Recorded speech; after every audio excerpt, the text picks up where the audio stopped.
Masjidin Nabawi merupakan napak tilas daripada Nabi Muhammad SAW. Rugi kalau kita tidak datang ke sini. Yang pertama kita sudah salam ke Rasulullah, kemudian Sayyidina Abu Bakar, yang kedua Sayyidina Umar, yang keempat merupakan Jannatul Ma'la, Jannatul Baqi ya, Jannatul Baqi yang terakhir di sini. Ini belakang di depan para jemaah sekalian merupakan Masjid Ghamamah. Apa itu Ghamamah? Ghamamah itu bukan Zubala ya. Gumamah itu namanya. Kalau orang Arab itu mengatakan Gumamah itu Zubala. Tapi Ghamamah itu menandakan kalau bahasa Indonesianya awan. Kenapa itu awan? Kok bisa terjadi awan? Kok bisa disebut dengan awan? Dulu di masa Rasulullah SAW di kota Madinah ini pernah tidak ada air sama sekali, mengalami kekeringan yang luar biasa. Sehingga Rasulullah SAW mengajak para sahabat agar melakukan sholat meminta hujan. Apa artinya sholat istisqa? Sholat meminta hujan. Dan Rasulullah mengadakan di sini. Di sini dulu lapangan. Dan kemudian Masjid Nabawi tepat berada di Kubah Hijau. Itu merupakan Masjid Nabawi yang dulu di masa Rasulullah SAW masih belum luas seperti ini. Dan di sini merupakan lapangan yang sangat luas. Sehingga Rasulullah mengadakan sholat istisqanya di tempat ini. Dan kemudian para jemaah yang dirahmati oleh Allah Subhanahu wa taala, Nabi Muhammad merupakan Nabi akhirul anbiya ya. Sebelum Rasulullah meminta oleh Allah, Rasulullah dikasih ya. Maka dari itu Rasulullah melakukan sholat istisqa di sini meminta hujan. Dan subhanallah pada saat itu terik matahari yang panasnya sungguh luar biasa. Kemudian ada segerombolan awan itu menaungi tepat berada di atasnya Rasulullah SAW, sehingga Rasulullah tidak merasakan kepanasan pada saat itu. Subhanallah, apa yang terjadi setelah melakukan sholat istisqa, hujan langsung turun dengan lebat, sehingga di kota Madinah tidak mengalami kesusahan air, tidak mengalami kekeringan lagi setelah itu sampai saat ini kota Madinah Al-Munawwarah. Assalamualaikum warahmatullahi wabarakatuh. Selamat datang di vlog Rima Sofyan. Apa kabar semuanya sahabat-sahabat Rima Sofyan? Semoga sehat selalu dan dalam lindungan Allah Subhanahu wa taala. Amin ya rabbal alamin. Nah, video kali ini Rima Sofyan alhamdulillah berada di Masjid Al-Ghamamah dengan Masjid Abu Bakar Shiddiq. Masya Allah, tabarakallah. Ini antara Masjid Abu Bakar Shiddiq ya, sahabat Rima Sofyan, tidak jauh. Alhamdulillah Rima Sofyan bisa berziarah di Masjid Abu Bakar Shiddiq dengan Al-Ghamamah, dengan para sahabat-sahabat Rima Sofyan yang ekspatriot yang bermukimin di Arab Saudi, berziarah ke tempat ini. Dan ikuti video-video Rima selanjutnya ya para sahabat Rima Sofyan, dan dukung terus channel Rima Sofyan biar tambah semangat ngasih informasi kabar terkini seputar Arab Saudi. Jangan lupa like, komen, subscribe-nya, dan share ke media sosial kalian punya. Ini Masya Allah sahabat Rima Sofyan ya, Masya Allah di suasana pagi ini burung berterbangan, Masya Allah tabarakallah. Masya Allah tabarakallah. Ini suasananya sangat sejuk sekali dan sangat mendukung. Alhamdulillah ya sahabat Rima Sofyan. Tuh burung-burung berterbangan, Masya Allah, yang di depan Masjid Al-Ghamamah. Masya Allah tuh sahabat. Dan ikuti kisah sejarah Islam di kota Madinah, sahabat Rima Sofyan.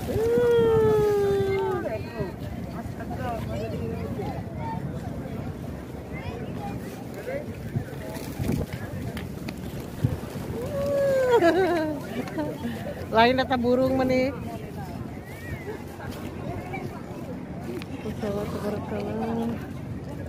Enak banget suasana menurutku.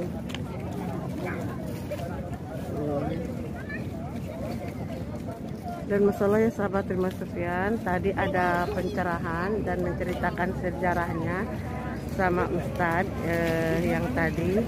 Alhamdulillah sedikit banyak insya Allah ilmunya bermanfaat buat kita semuanya dan para sahabat Rima Sofyan. Mudah-mudahan ilmu ini berkah buat semuanya buat sahabat-sahabat Rima Sofyan tentang sejarah Masjid Al-Ghamamah dan Masjid Abu Bakar Siddiq.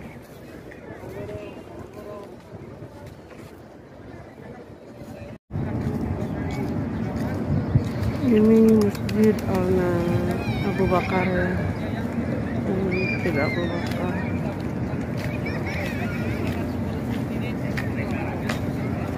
Nah, ini burung berterbangan di depan Masjid Abu Bakar.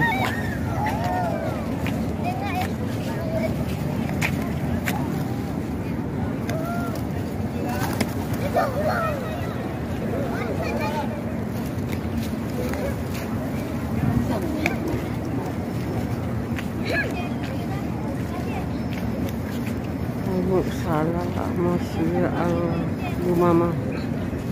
Ini Masjid Al-Ghamamah. Al-Ghamamah.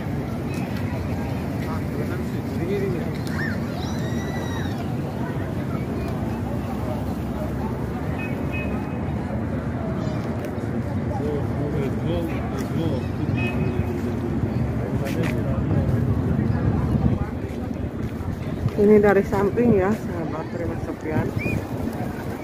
Masjid Al-Ghamamah. Dan ini dari depan.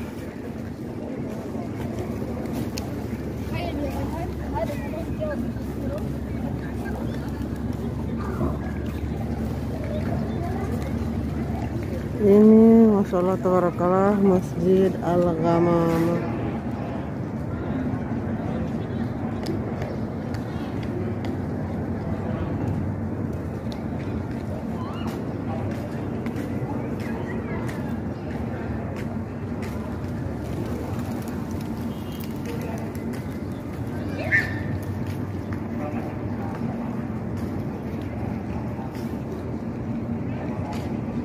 Masyaallah tabarakallah. Dan ini orang tidur di depan Masjid Al-Ghamamah.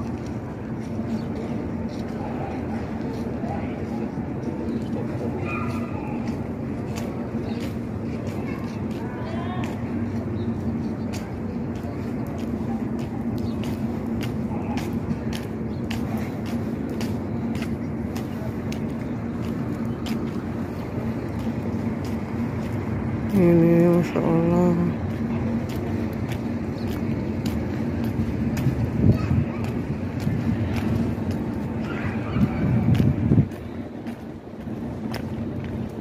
Masjid Al-Ghamamah. Dan ini pohon apa ya?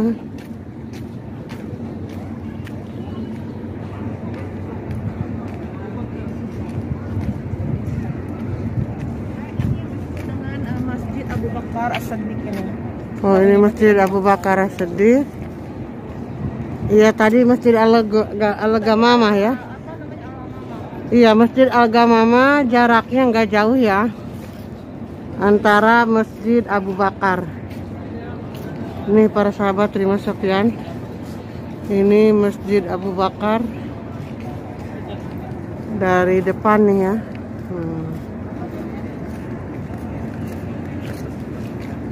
Ini sejarah Parana.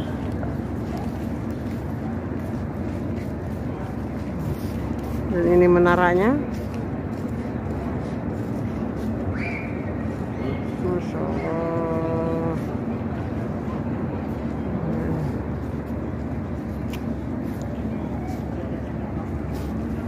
Ini dari depannya sahabat Prima Sofyan.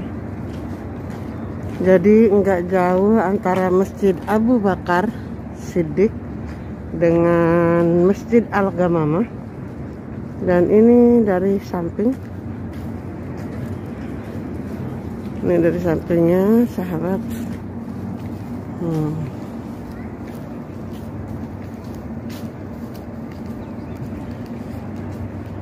Dan alhamdulillah ya para jamaah umrah, jamaah haji, ekspatriot dari kalangan negara pasti pada mampir ke Masjid Abu Bakar Siddiq. Dan di belakangnya ini perhotelan ya sahabat Imam Sofyan. Masya Allah, dan para jamaah yang berziarah ke kota Madinah pasti pada nginepnya di perhotelan ini sekitaran dekat ke Masjid Al-Nabawi. Masya Allah.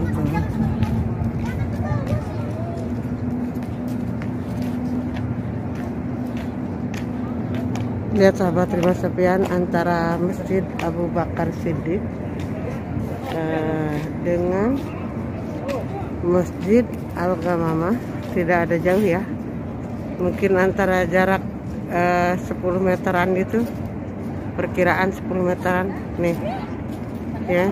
Tuh lihat, ini para pengunjung banyak sekali yang berziarah ke Masjid Abu Bakar Siddiq. Nah, dan Masya Allah sudah ramai pagi-pagi ekspatriot yang bermukimin dari kota Jeddah, dari kota Taif, dari kota Mekah.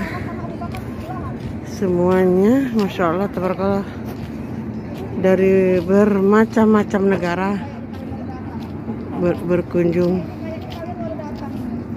ke tempat Masjid Al-Ghamamah. Oh ya, itu tuh Bunda Imam. Para jemaah yang dirahmati oleh Allah Subhanahu wa taala, dhuyufullah wa dhuyufur rahman. Alhamdulillah, capek enggak? Capek enggak? Enggak, alhamdulillah. Selama berada di Saudi mungkin bisa dihitung berapa kali kita JJS pagi, jalan pagi. Karena kita selalu berada di rumah orang Arab, ya kan? Iya. Kerja di rumah orang Arab, kembali ke rumah, tidur, istirahat, bangun tidur, kerja lagi ya. Tidak ada henti-hentinya. Kenapa? Tujuan kita mengumpulkan rezeki demi rezeki, sedikit demi sedikit, agar kita bisa memanggil orang tua kita. Ya, amin Allahumma amin. Dan para jemaah yang dirahmati oleh Allah Subhanahu wa taala, sayang rasanya kalau kita tidak ziarah di sekitar Masjid Nabawi. Di Masjid Quba yang agak lebih jauh kita datangi, di Jabal Uhud yang agak lebih jauh kita datangi. Bahkan yang tidak mempunyai nilai sejarah sekalipun di Jabal Magnet kita kunjungi ke sana. Apalagi di dekat Masjidin Nabawi, merupakan napak tilas daripada Nabi Muhammad SAW. Rugi kalau kita tidak datang ke sini. Yang pertama, kita sudah salam ke Rasulullah, kemudian Sayyidina Abu Bakar, yang kedua Sayyidina Umar, yang keempat merupakan Jannatul Ma'la, Jannatul Baqi ya, Jannatul Baqi yang terakhir di sini. Ini belakang di depan para jemaah sekalian merupakan Masjid Ghamamah. Apa itu Ghamamah? Ghamamah itu bukan Zubalah ya. Gumamah itu namanya. Kalau orang Arab itu mengatakan Gumamah itu Zubalah. Tapi Ghamamah itu menandakan kalau bahasa Indonesianya awan. Kenapa itu awan? Kok bisa terjadi awan? Kok bisa disebut dengan awan? Dulu di masa Rasulullah SAW di kota Madinah ini pernah tidak ada air sama sekali, mengalami kekeringan yang luar biasa, sehingga Rasulullah SAW mengajak para sahabat agar melakukan sholat meminta hujan. Apa artinya sholat istisqa, sholat meminta hujan. Dan Rasulullah mengadakan di sini dulu lapangan, dan kemudian Masjid Nabawi tepat berada di Kubah Hijau. Itu merupakan Masjid Nabawi yang dulu di masa Rasulullah SAW masih belum luas seperti ini, dan di sini merupakan lapangan yang sangat luas, sehingga Rasulullah mengadakan sholat istisqa-nya di tempat ini. Dan kemudian para jemaah yang dirahmati oleh Allah Subhanahu wa taala, Nabi Muhammad merupakan Nabi akhirul anbiya ya. Sebelum Rasulullah meminta oleh Allah, Rasulullah dikasih ya. Maka dari itu Rasulullah melakukan sholat istisqa di sini, meminta hujan, dan subhanallah pada saat itu terik matahari yang panasnya sungguh luar biasa.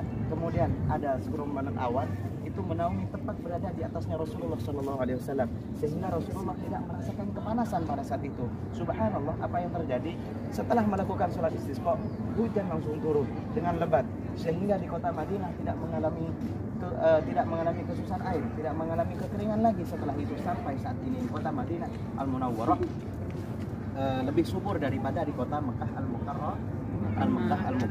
Para jemaah yang dirahmati oleh Allah Subhanahu wa taala, dan kemudian pindah sejarahnya ke masjid yang satunya. Di sana ada masjid kecil ya, itu namanya Masjid Abu Bakar. Kenapa dikenal dengan Abu Bakar?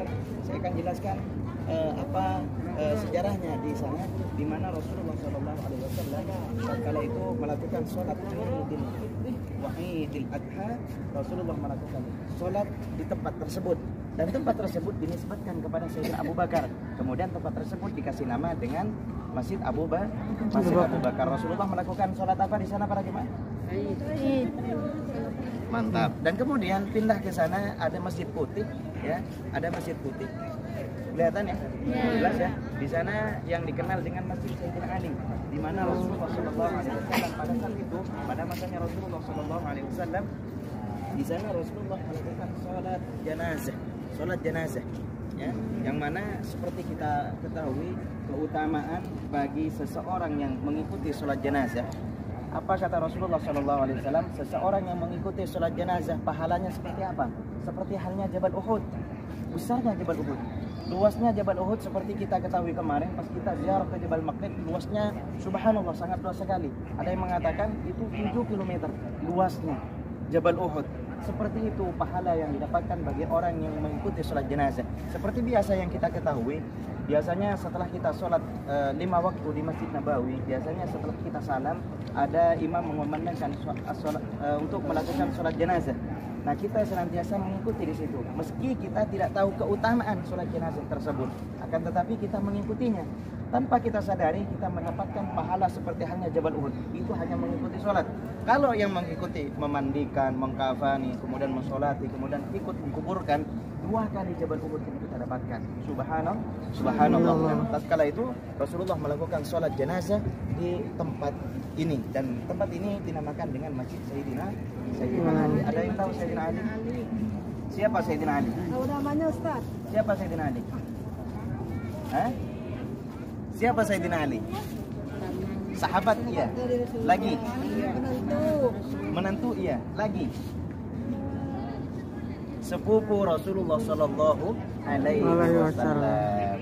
Kenapa kita sering mengkaji ulang tentang sejarah baginda Nabi Muhammad Sallallahu Alaihi Wasallam? Karena kita sering lupa, ya. Sedangkan Sayyidina Ali saja sepupu daripada Nabi Muhammad kita lupakan. Maka dari itu kita mengingat-ingat kembali kalau Sayyidina Ali merupakan sepupu daripada Nabi Muhammad Sallallahu Alaihi Wasallam. Dan para jemaah yang dimuliakan oleh Allah, mungkin kita bisa lihat dari sini di ujung sana, ya. Setelah kita pulang dari sini, kita pasti melewati tempat tersebut. Di ujung sana ada taman. Seperti Ustaz Zainullah sudah jelaskan, kalau taman tersebut merupakan tempat Syakifah Bani Sa'idah. Apa itu Syakifah Bani Sa'idah?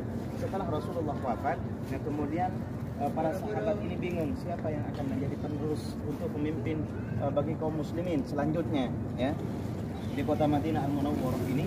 Dan kemudian para sahabat burung berterbangan pada saat itu, kalau yang menjadi penerus Rasulullah pada saat itu adalah Sayyidina Abu Bakar. Dan kemudian dilantik beliau di tempat tersebut, dan tempat tersebut dikasih nama Syakifah Bani Sa'idah. Apa itu Syakifah Bani Sa'idah?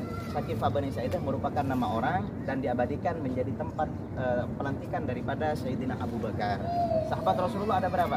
Khulafaur Rasyidin ada berapa? Khulafaur Rasyidin ada berapa? Ada 4. Yang pertama Sayyidina Abu Bakar mendapatkan julukan As-Siddiq. Yang kedua Sayyidina Umar mendapat julukan Al-Khattab. Kemudian yang Al-Faruq, Sayyidina Umar mendapat julukan Al-Faruq. Kemudian yang ketiga adalah Sayyidina Utsman. Sayyidina Utsman mendapat julukan apa? Dan Nurain, karena bisa menikahi putri Rasulullah sekaligus. Ya, yang pertama, kemudian yang kedua mendapat julukan dan Nurain. Kemudian yang keempat adalah Sayyidina Ali. Apa julukan Sayyidina Ali? Karramallahu wajhah. Apa itu karramallahu wajhah? Selama hidupnya Sayyidina Ali tidak pernah melihat kemaluannya sendiri, apalagi kemaluan orang lain. Para jemaah yang dirahmati oleh Allah Subhanahu wa taala, setelah kita menziarahi tempat-tempat yang bersejarah di sekitar Masjid Nabawi maupun di luar Nabawi, semoga menambah kecintaan kita, kerinduan kita kepada Nabi Muhammad sallallahu alaihi wasallam. Amin Allahumma amin. Mungkin dari Ustaz Zainullah mau menambahkan atau bagaimana? Mantap, udah. Akhiran dari kami itu saja yang bisa dapat saya sampaikan. Ya, kurang lebihnya mohon maaf. Wassalamualaikum warahmatullahi wabarakatuh. Waalaikumsalam warahmatullahi Dan wabarakatuh. sebelum kita kembali ke hotel, saya akan kasih tahu kapan kita akan check out dari hotel. Karena jemaah pada nanya-nanya kapan tuh check out dari hotel. Check out dari hotel, insya Allah kita setelah sholat zuhur, ya. Kita utamain Allah Subhanahu wa Ta'ala. Dari sini kembali, kita bisa jarak ke Masjid Nabawi. Amin. Kita check out setelah sholat zuhur. Jangan lupa sholat zuhurnya dijamak sama asar, ya, dijamak takdim sama asar. Setelah Bunda Imel terlambat ini datangnya saya. Bukan terlambat, kita duluan datangnya. Iya. Jangan lupa ya subscribernya Rima Sofyan mampir di Bunda Dan Imel. Imel Dan juga mudah-mudahan ini subscriber Jangan Tantawi. lupa ya subscriber Tanpa Tantawi mampir di tanpa Bunda kosor. Imel. Kemudian Kita setelah sana sekarang kembali ke berada hotel. di Dan melihat di Masjid Al-Gamamah Gamamah antara Masjid Abu Bakar Siddiq juga. di sekitar Masjid Nabawi ya. Nah, sekalian di bawah turun sekalian agar menghindari ada dari para corona sahabat virus. Rima Sofyan.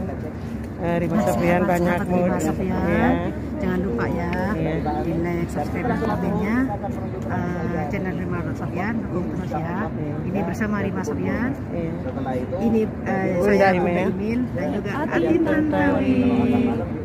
Salam dari Masjid Al-Gamamah dan Masjid Abu Bakar Siddiq.